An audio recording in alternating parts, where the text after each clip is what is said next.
Meus queridos, a paz do Senhor Jesus, que Deus em Cristo abençoe você e sua família. Mais uma lição, estamos aí iniciando mais um trimestre. Agradeço a Deus pela vida de todos os irmãos. Espero estar ajudando de alguma forma a Escola Bíblica Dominical, os professores da Escola Bíblica. Esse trimestre iremos trabalhar com o tema batalha espiritual, né? Guerra. Nós iremos falar da guerra espiritual da igreja, da batalha espiritual, e vamos tratar de temas pertinentes, né, a esse conflito. Temos como na lição 1 a natureza da guerra espiritual, lição 2 o mundo é um campo de batalha, lição 3 tentações do mundo pós-moderno, 4 igreja e as propostas do globalismo, o feroz ataque de Satanás às crianças, o inimigo da cruz de Cristo, relacionamentos, um tipo de guerra espiritual, abominação desoladora no lugar santo, plataformas de apoio ao iníquo, ovelhas entre lobos, a inteira dependência de Jesus, a garantia da vitória contra o mal e a jornada sacerdotal. Então nós vamos falar aí nesse trimestre sobre a batalha espiritual, beleza? Vamos lá, é uma lição muito didática, muito aplicável, né, nos dias de hoje. Então vamos lá, a lição de número 1 tem por tema a natureza da guerra espiritual. Lembrando aos queridos irmãos que o objetivo aqui é somente dar um norte ao professor, um auxílio, uma pré-aula, para que o professor aí venha embasar a sua aula, ok? Assim sendo, você pode acrescentar nos slides, eu deixo os slides editável, tá bom? Para que você venha fazer de acordo com o que você queira, dentro da sua abordagem, tá ok? Então vamos lá. A natureza da guerra espiritual, lição 1, 3 de abril. Temos aí por fundamento Efésios 6,13, muito conhecido, né? A armadura de Deus. Referências bíblicas, Efésios 2, 1 e 2 e 6, 12. E vos vivificou, estando vós mortos em vossos delitos e pecados, nos quais andastes outrora, segundo o curso deste mundo, segundo o príncipe do poder do ar, do espírito que agora opera em vossos filhos, nos filhos da desobediência, o 6,12. Pois não temos que lutar contra a carne e o sangue, mas sim contra os principados e potestades, contra os poderes deste mundo tenebroso, contra as forças espirituais da maldade nas regiões celestiais. Beleza, então. Temos como objetivo geral refletir sobre a natureza da guerra espiritual em que a igreja está envolvida. Objetivos específicos são 3: mostrar que existe uma hierarquia satânica instalada no espaço que envolve a terra para influenciar os homens à prática do mal. Entender que a igreja tem a autoridade no nome de Jesus para destruir as obras do diabo na vida das pessoas. E terceiro e último, refletir sobre o papel da igreja de proclamar o evangelho para que as pessoas tenham a oportunidade de se converter a Cristo. Certo? Vamos começar aí a tópico primeiro, lutando contra a hierarquia satânica. Existe um pensamento em meio às igrejas de que Satanás ele age deliberadamente e que ele está lá no inferno. Muitas pessoas nem acreditam nas obras do diabo. Tem pessoas que às vezes estão ali na igreja, mas não acreditam, né? Não acredita. Certa feita, eu estava ministrando uma aula e alguém falou que não acreditava no poder do inimigo. Aí a própria Bíblia nos orienta a sermos vigilantes, não é isso? E a gente vai ver aqui nesse primeiro tópico que há uma organização das forças malignas. Então eles não agem. O próprio Jesus falou que o reino dividido não subsiste. Então há uma hierarquia, há uma organização. E nós vemos aqui, temos aqui Satanás, né? Satanás como mentor, e a Bíblia fala, né, dos principados, e também fala das potestades. E isso é uma organização, é uma hierarquia. E posteriormente vem os demônios, né? Os demônios aí que agem na vida das pessoas através de influências de diversas maneiras. Ok? Então, vejamos então. Os principados, né? Do original, archás, que significa líderes, reis ou majestades. Olha só, então, os principados são categorias de demônios que estão acima de outros demônios, né? De outros demônios. E também as potestades, né? No original, Exousias, que significa também autoridade. Então, são demônios de uma classe superior que tem outros demônios que coordena outros demônios. Isso aqui, irmãos, é muito sério, porque o inimigo ele é conhecedor da psicologia humana. Quem já leu o livro aí, Arte da Guerra, vai ver que um dos preceitos fundamentais na guerra é conhecer o inimigo. Algumas pessoas falam, não gosto nem de falar esse nome, demônio, Satanás. Mas só que para você ser vencedor, você tem que conhecer as estratégias do inimigo. Né? Você conhecendo as estratégias do inimigo, quando acontecer na sua vida, você vai saber que são coisas do inimigo. Né? Então, entendemos então que há uma organização, né? Há forças espirituais, e a Bíblia fala que essas forças elas atuam nas regiões celestiais. Né? Olha só, muitos pensam que demônios ficam somente no inferno e são desorganizados. Paulo menciona as regiões celestiais, e que existe uma hierarquia satânica. Então, eles são organizados e eles operam nas regiões celestiais. Depois você leia Daniel capítulo 10, você vai ver que Daniel orou por 21 dias. Né? Muita gente faz as campanhas aí de Daniel, né? 21 dias orando. E quando o anjo chega a ele e fala, Daniel, desde o primeiro dia são ouvidas as tuas palavras.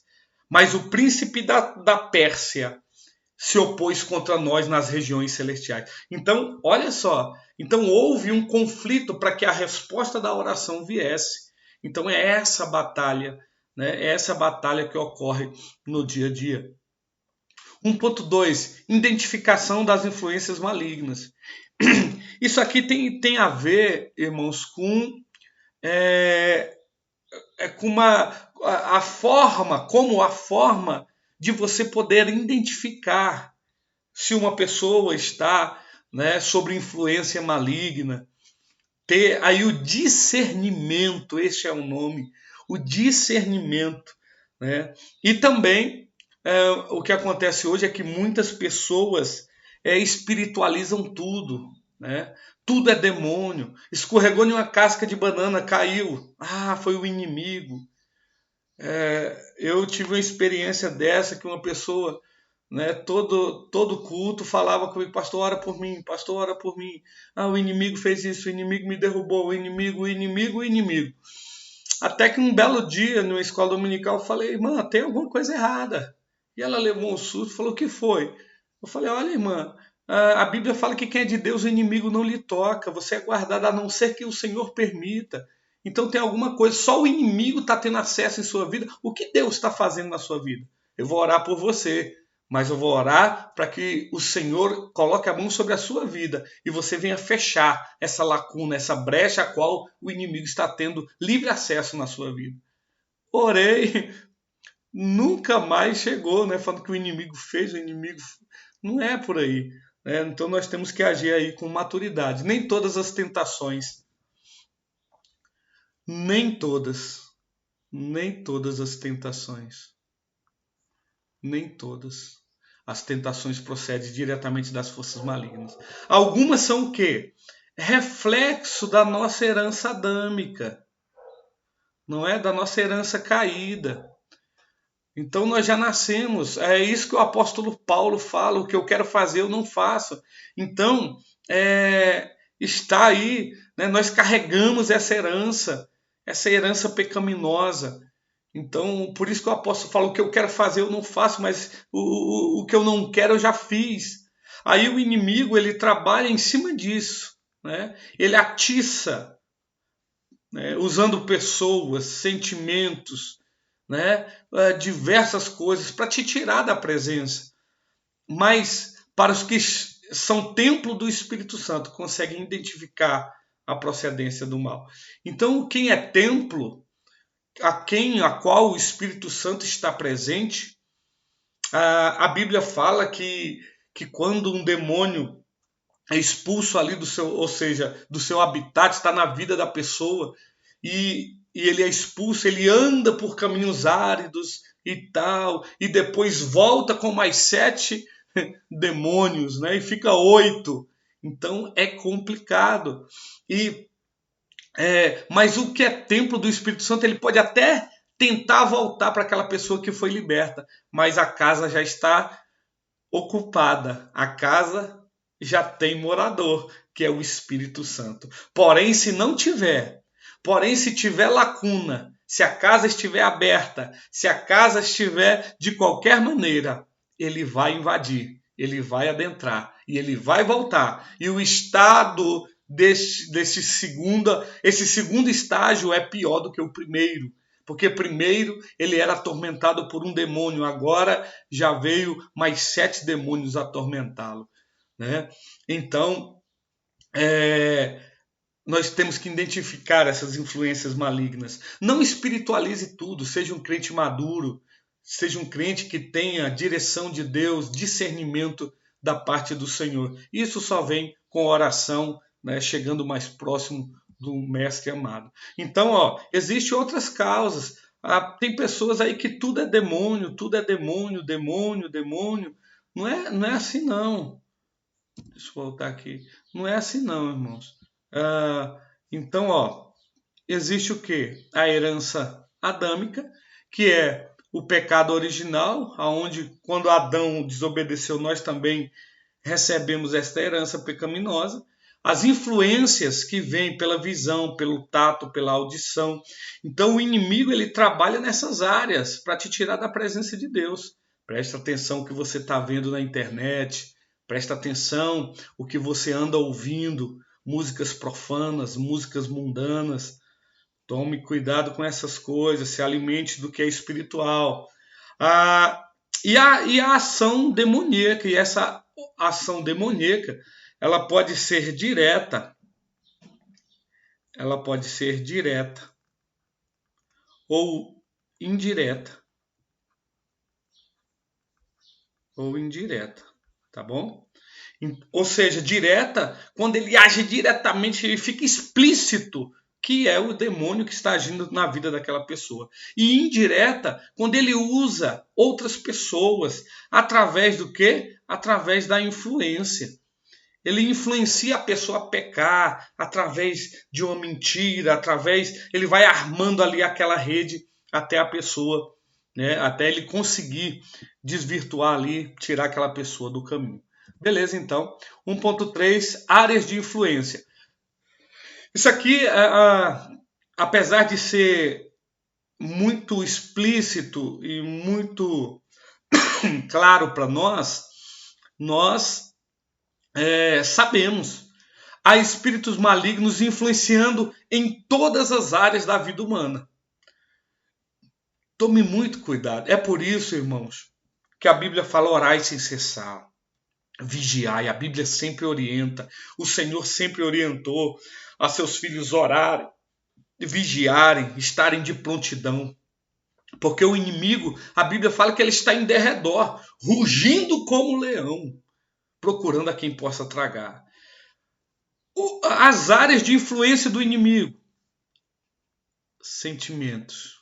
Eita, mas isso aqui, ele tem usado a área sentimental para destruir muitas pessoas. Sobre o relacionamentos, julgo desigual e tantas outras coisas, sentimento de inveja, né? A nossa lição aí fala, de inveja, ciúme, homicídio, prostituição, lascívia, desvios sexuais, adultério, ganância, idolatria, ódio, rancor, violência, religiosidade, legalismo, tradição, ocultismo, adivinhação, obsessão, opressão, suicídio e muitas outras áreas.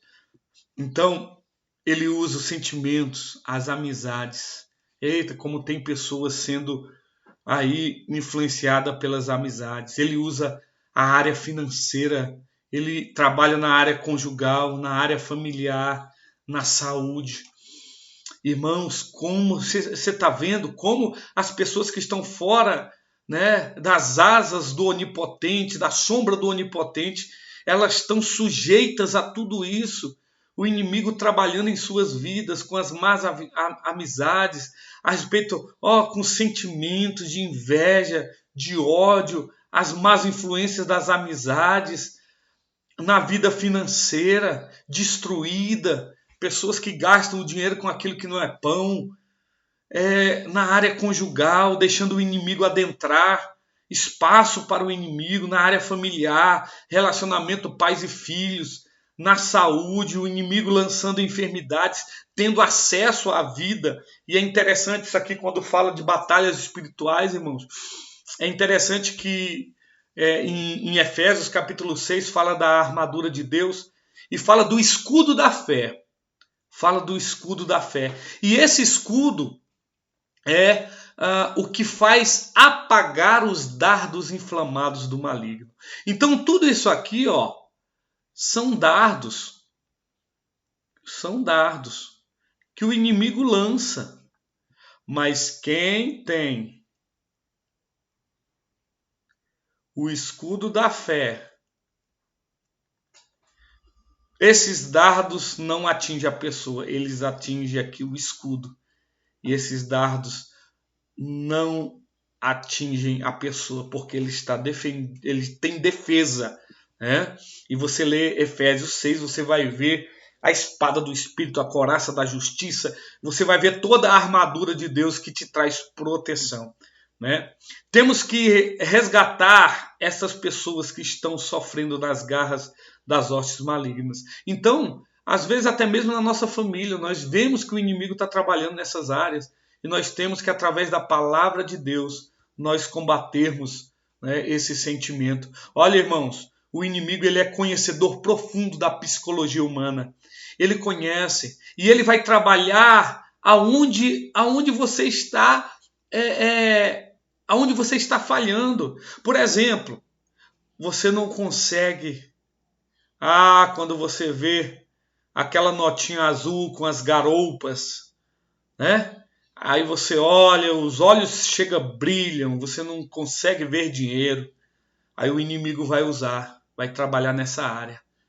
Vai colocar propostas de propina, de tanta coisa desonesta diante de você para te tirar da presença do Senhor.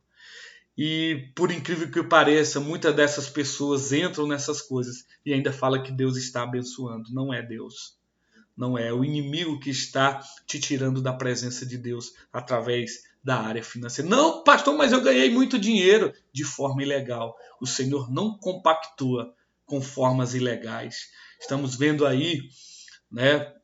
Não quero entrar em mérito de quem tem razão, se é verdade ou não é, mas pastores sendo denunciados, né, por corrupção, por coisas indevidas, mas nós, como servos do Senhor, nós temos que ter esse discernimento, né, que o inimigo ele está em derredor e nós temos que vigiar e tampar as brechas para que ele não venha estar, né, atuando em nossa vida.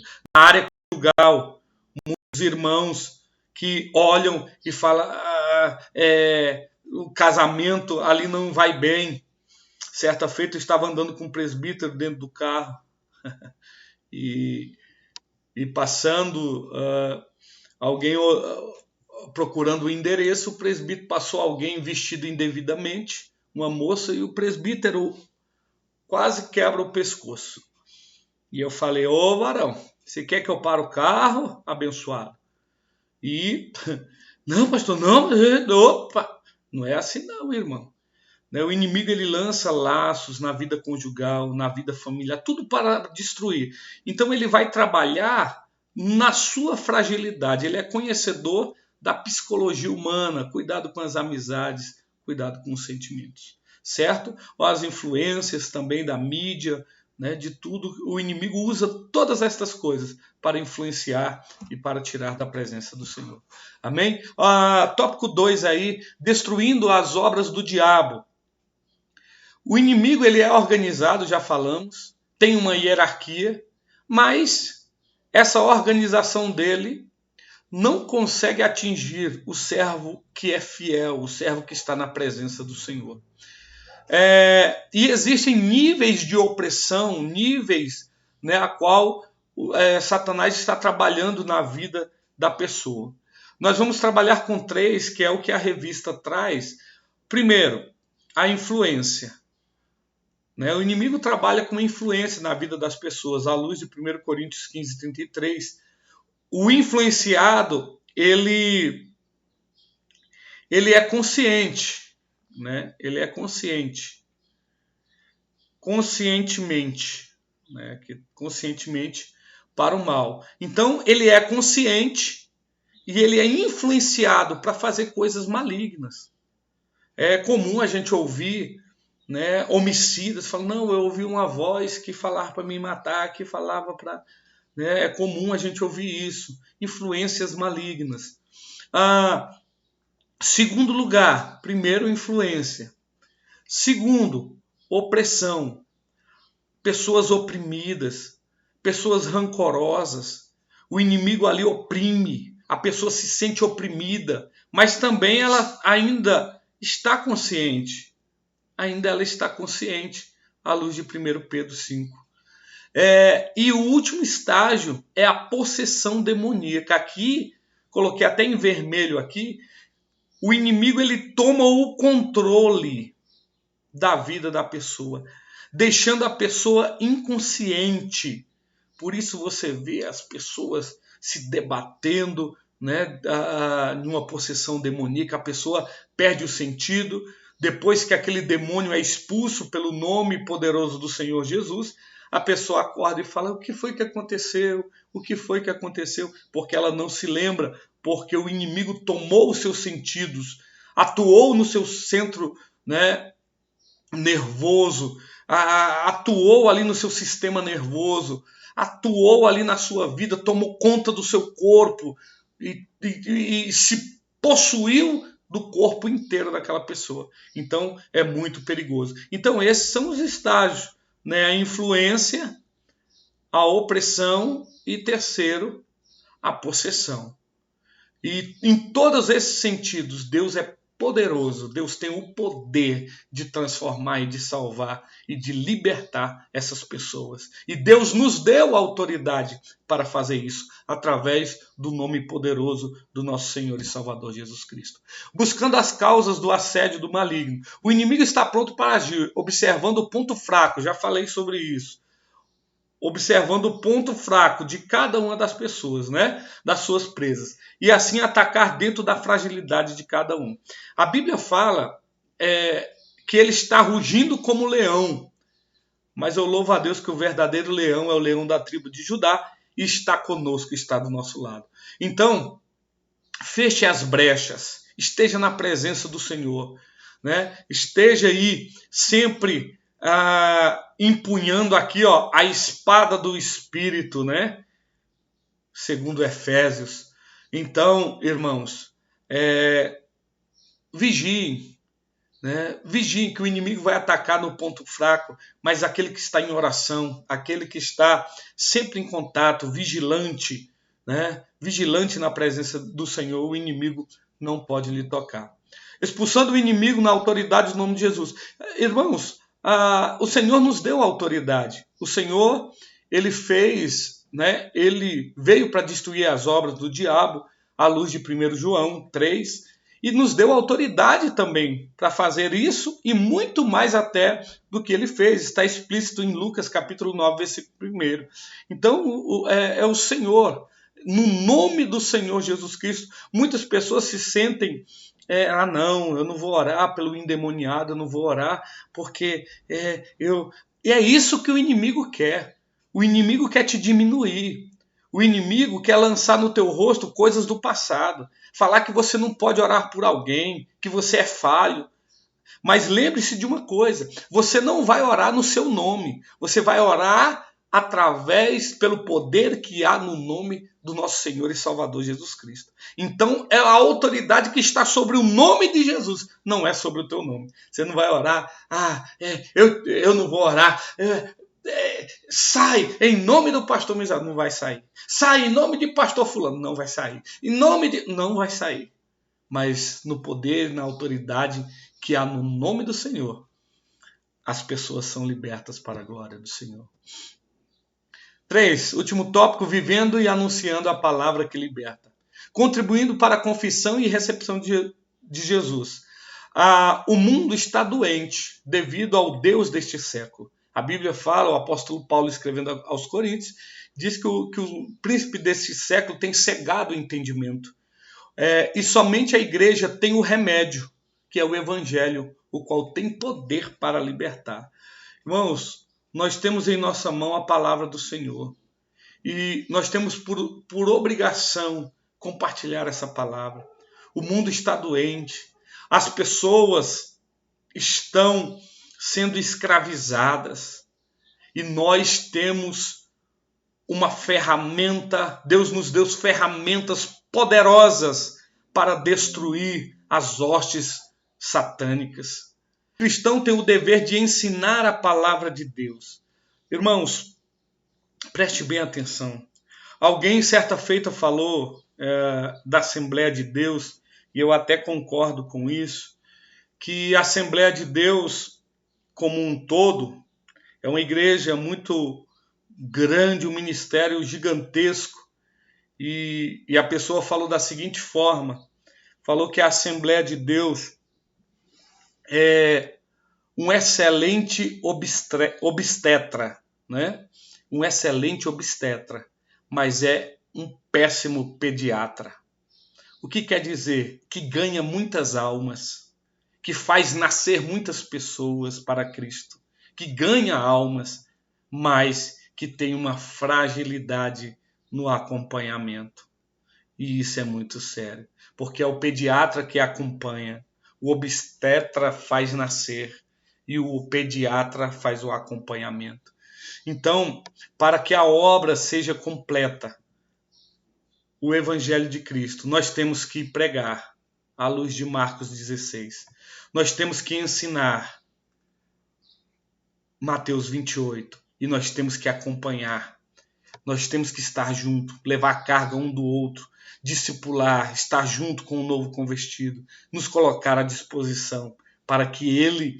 E isso não é... Isso fala da igreja como um todo, né? Se tem um novo convertido, acompanhe esse novo convertido, né? Esteja junto dele, tire as dúvidas, acompanhe, discipule, Ajude, tire suas dúvidas. Então, nós só teremos um êxito completo se nós pregarmos, se nós ensinarmos e se nós acompanharmos. Jesus, ele também realizou esse tríplice ministério quando esteve nessa terra. Ele pregava, ensinava e acompanhava. Ele fazia discípulos. E ele passou essa ordem também para que nós venhamos fazer. Certo? Buscando os dons de ministério. Aqui a pessoa já se converteu, né? Aqui já fala do crescimento espiritual, né? Que é gradativo. Assim a pessoa já é salva em Cristo Jesus. Agora o Senhor vai trabalhar na vida dela através dos dons espirituais, né? E aí é onde a pessoa, é onde se costuma evidenciar a vocação.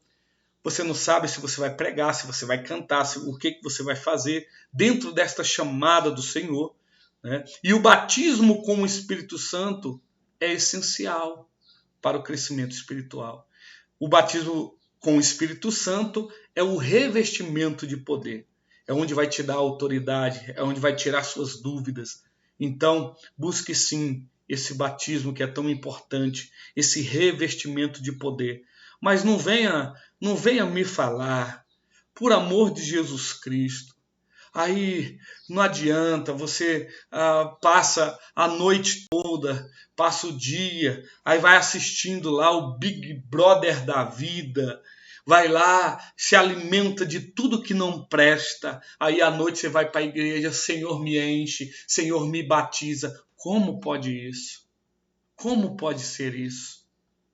Então, não é dessa forma, não é dessa forma. E hoje nós estamos vendo muitas pessoas dessa forma, que não meditam na palavra, que não oram, se alimentam de tudo que não presta durante o dia todo e depois à noite vai para a igreja. E ainda quer exigir de Deus, ainda, Senhor, não está me vendo. O Senhor fala, eu estou te vendo. E você precisa se consertar, você precisa rever suas prioridades. Fica a dica. Busque o crescimento espiritual, busque dons ministeriais. Mas para isso, limpe o vaso, limpe o coração, feche as rachaduras, se coloque na posição de vaso na mão do oleiro e deixe o oleiro fazer dele outro vaso, conforme parece bem aos seus olhos fazer, à luz de Jeremias 18. Amém? Fechando, concluindo, é uma decisão de Jesus que a sua igreja permaneça no território do inimigo, não para receber a influência, mas para destruir as obras, né, do diabo. Para isso ele nos conferiu a autoridade e deixou o seu nome para que possamos combater. Nunca devemos esquecer que Jesus está em nós. Ele derrotou o inimigo e está no mundo. Ele nos deixou armas poderosas como a humildade, perdão, amor, paciência, mansidão, palavra e fé. Essas armas são irresistíveis. Então, quando você ama, quando você perdoa, quando você prega a palavra, você está atingindo o inimigo. O inimigo, por isso que quando você se levanta para fazer algo, o inimigo também sente, o inimigo também se levanta, porque ele não quer que você venha realizar a obra de Deus. Deixo uma reflexão para todos os professores. Martinho Lutero, certa feita, falando desta tentação, falando do velho homem, Martinho Lutero, ele disse que pensou que o velho eu havia morrido nas águas batismais, mas que logo ele descobriu que o infeliz sabia nadar. Então, o velho eu ainda está vivo, tentando tomar o controle. Então, tome muito cuidado. O inimigo usa pessoas para que o velho eu venha ressurgir. O inimigo usa sentimentos para que o velho eu venha tomar uma atitude. E essa atitude, ela vem com consequências. Tome muito cuidado. Fechando, revisão, que Deus em Cristo abençoe a sua vida, da sua família. Um grande abraço e até a próxima aula. Deus abençoe.